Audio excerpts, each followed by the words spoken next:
He is a brother from another mother. I think we're twins. I really do. I think we're twins. He is a man I have so much respect for. I'll never forget, and I know he does, the first time we met.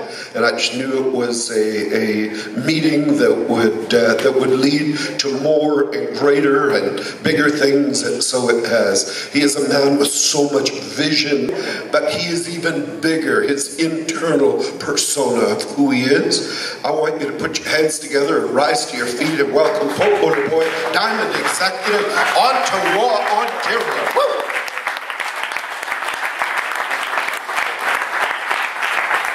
We look at God's mind, God's idea of what we're supposed to be. Entrepreneur is definitely there. You know, we could be many, many things. And even if you look at people who are involved in evangelism and ministry and all that, if we really look at the format, it's entrepreneurship. It's really what it is. So it's really the most natural, the most God, given form of just expressing yourself and being able to be exactly who you are.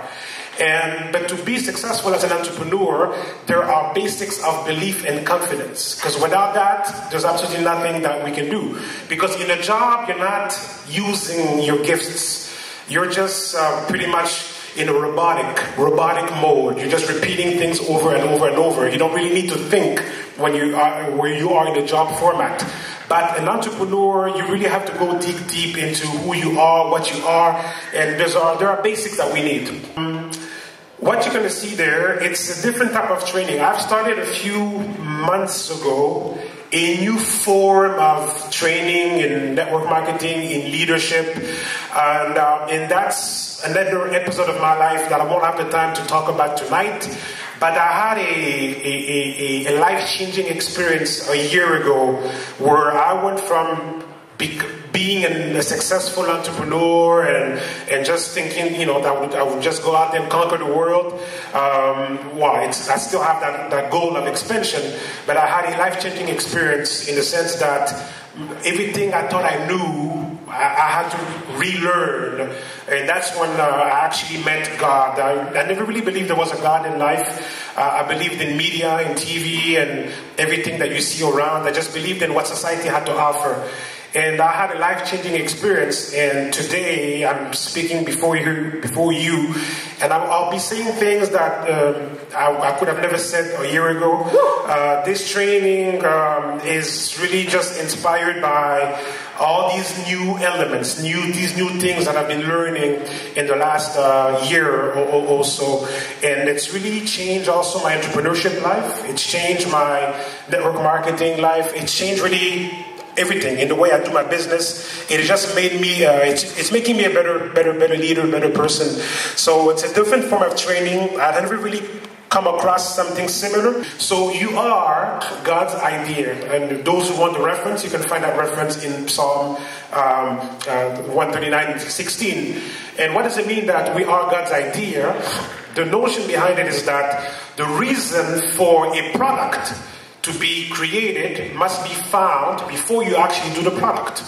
So you actually have to find the reason for why you need to create a product. So we heard Dr. Joshua Plant earlier talk about all the problems we had. That was the reason. And because of that reason, talking about the food industry, everything, how the diseases were developed, the famine, the lack of nutrition, all of that inspired a product such as the Supermix and everything that we know. So you need to identify the reason before you actually create the product. And it's the same thing for us. In other words, there must be a problem first before a solution is created. And so you were actually created to meet a need. All of us here, our creation, our reason for being on this earth is actually there to meet a need. So there's actually a need that was already identified before we were actually on this earth. So your very presence here is actually to meet that need. And this is huge. And so before you were born, God actually saw a problem for which you were created to be a solution. So when your mindset as an entrepreneur goes back to, okay, what could have been God's mind on who I am? You see, when we start realizing who we are, well, we become unstoppable. You know, we're going to be building a business with a notion of unstoppable. Like we feel that, well, if I was created to be a solution for a problem, why should I fear to go talk to people? Why should I fear to go out there and do my business? Why should I fear or doubt that I can go out there and, you know, and create a revolution in Toronto or go into global expansion? Why should I fear? When I know I have the guarantee that my existence is a solution. And if you think that God never failed and will never fail, therefore you can't fail if you know who you are.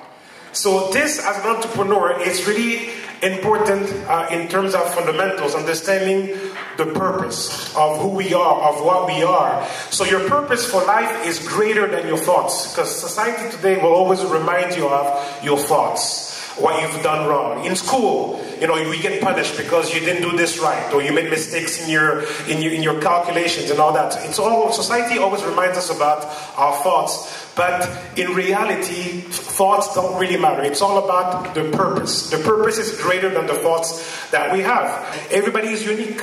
Like the version of Bob, as you see him there, this version is there now, at this time, in this time and age. When Bob is no longer on earth, there will never be a Bob Budd in the way we know him now. Because he is unique. We're all unique. So this means that you can only do what you can only do like you can only do. Nobody can imitate you in what you do, because only you can do what you do like you know how to do. Does it really matter if, you see somebody, sometimes we get impressed, we get intimidated about what other people do, and we feel that maybe we're not, up to the level. It doesn't really matter, because nobody can imitate you in doing what you do like only you know how to do. Now, so there is actually a book in heaven about you, and when we talk about this book, it's actually the whole program that's already imprinted in our DNA. There's a program that's already in us in there. So, and how do we get into that book to know exactly, who you are and everything? Well, through prayer, because we live in a spoken word creation. So we actually activate all these blessings. We activate all these things depending on how you speak. It's what you declare. It's what you decree and declare. And we make declarations every day. We make all kinds of different declarations. And most of the time people use negative vocabulary, negative language, negative ideas. Like 80% of the time people will talk negatively in today's society. So prayer will connect you into your creation files, because we all have creation files. Because we were engineered. So there are creation files up there. And so when you actually pray and speak properly, and when your words go in alignment with God's ideas and God's thought, that's how you start to receive a revelation of your true purpose. So you get revelation of your purpose, and you're able to activate and calibrate your destiny according to the original plan. Because there is an original plan. But most of the time, we spend our lives being, out of track. We're not aligned with what we're supposed to do exactly. So as entrepreneurs, it's important to know what's our purpose. Because if you don't know your purpose, you can't really build your Zija business properly.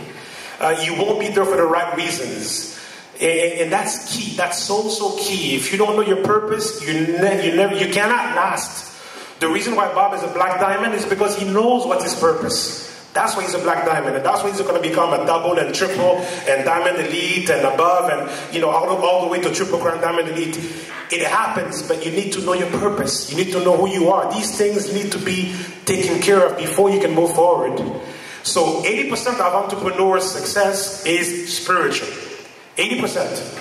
And the reason why I say spiritual, again, you can hear this word by the media on TV, but it's a different notion here.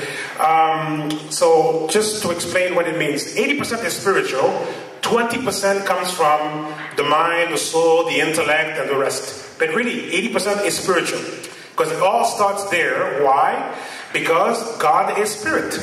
Okay, you can find that reference in the book of John. God is a spirit. So if God is a spirit, okay, and I'm going to end with this, just maybe another 2-3 minutes. Can I have 3 people? Can I have Michelle? Can you come?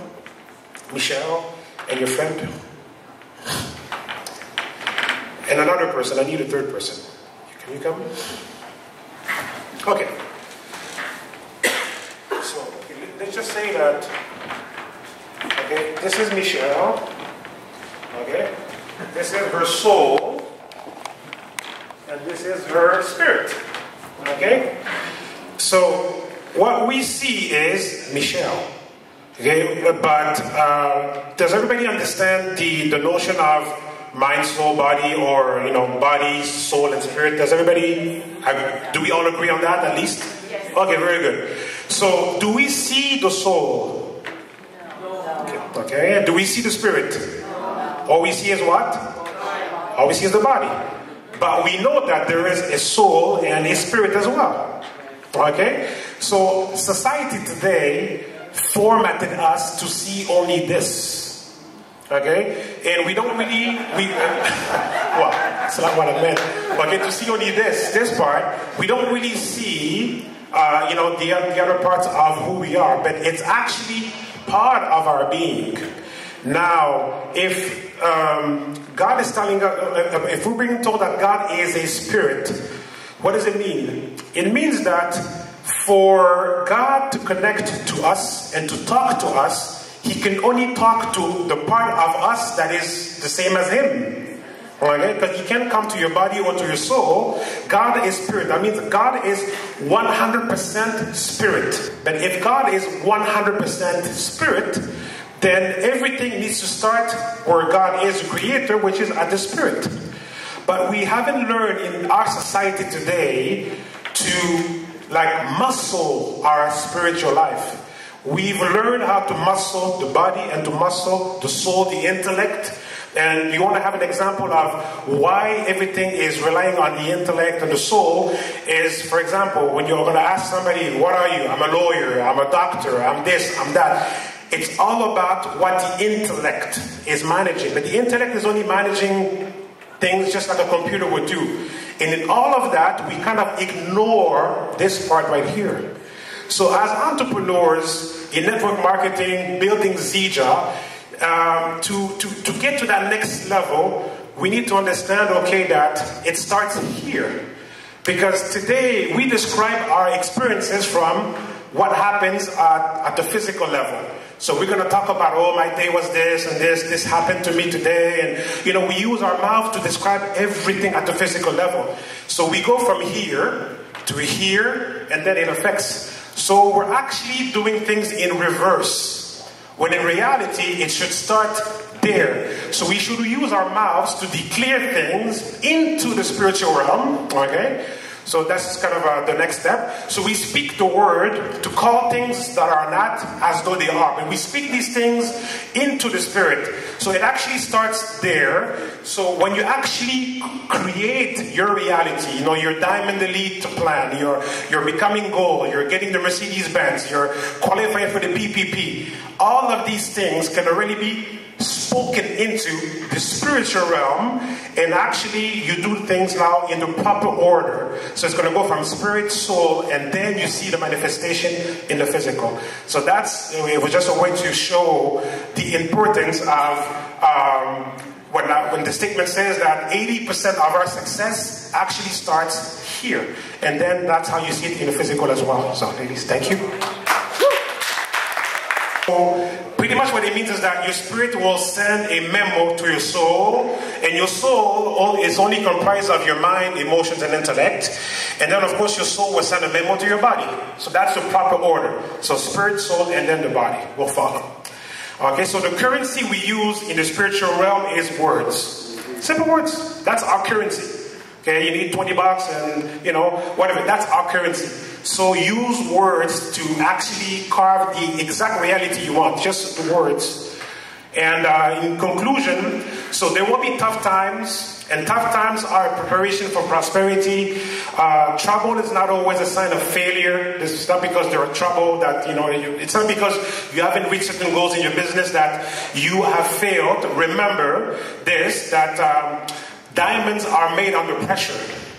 So if you don't go through pressure, if you don't feel that you're being crushed at a certain level, you can't get there. So all the problems, everything happening to you right now, everything that you feel that, you're suffering, that your business is not where it's supposed to be, all of that, it's the proper pressure that is being applied on us because diamonds are made under pressure. The notion of being blessed. Okay, this is a key element. The notion of being blessed. So God calls us blessed regardless of your situation.